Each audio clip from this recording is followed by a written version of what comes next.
Let me ask you a question. What would make you happy right now?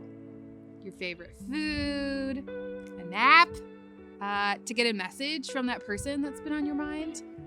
Maybe it would make you happy to get an A on your next math test or shave another 15 seconds off your mile time. Or some of us would be happy to wake up to a few more Instagram followers or just to make one good friend. But what would make you truly happy in life? A lot of money, a nice job, being able to travel the world. What do you think you would need in your life to make you feel secure and happy and completely satisfied? Hey, I'm Christian, and just like we heard in David's story, I had an idea of what I thought I needed in my life to be happy. I wanted to have it all: a career that made a lot of money and allowed me to help people, the ability to travel around the world, and a healthy, happy family. But the thing is, just like David, the closer I inched towards my picture of the good life, the more the reality of it left me feeling dissatisfied. It turns out, my idea of the good life wasn't all it's cracked up to be. No matter how much I have of money, food, relationships, I'm always left wanting more. We all have things that we're longing for in life, things that we crave. Some of these things are good things that promise to provide joy or security.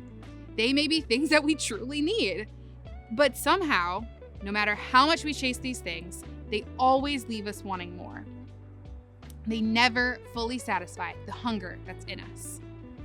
Jesus said, "I'm the bread of life." What he offers is more than just food. It's more than just bread. It's the bread of life. He's really saying, I'm the one who ultimately satisfies the deep hunger we all experience in life. Jesus also said, "I'm the way and the truth and the life. No one comes to the Father except through me."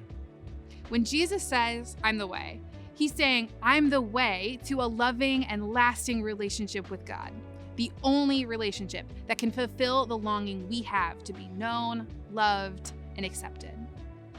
When Jesus says, "I am the truth," he's not just talking about head knowledge, like memorizing a bunch of facts about God. The truth is deeper than that. It's about knowing something with your whole being, your head and your heart. The truth is something that's reliable, something you can count on at all times.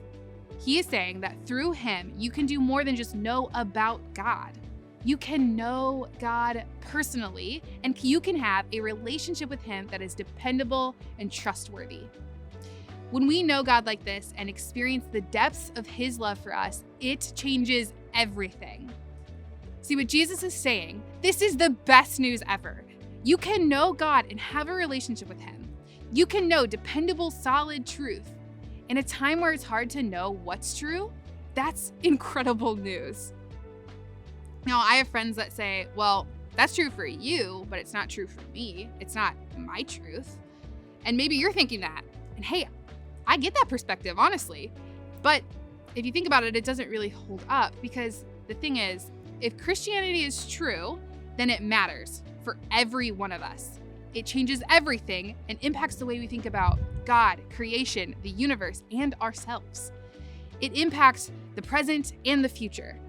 It's either the best news ever for everybody in the world, or it really means nothing at all. Lastly, Jesus says, "I am the life." He's saying that he is the only one who can truly give you the good life. It's not a promise that life will always be easy, but that in him, we find a life of deep meaning and true fulfillment. A life where we can be set free from guilt and shame and free from the need to keep running after things that will ultimately never satisfy us.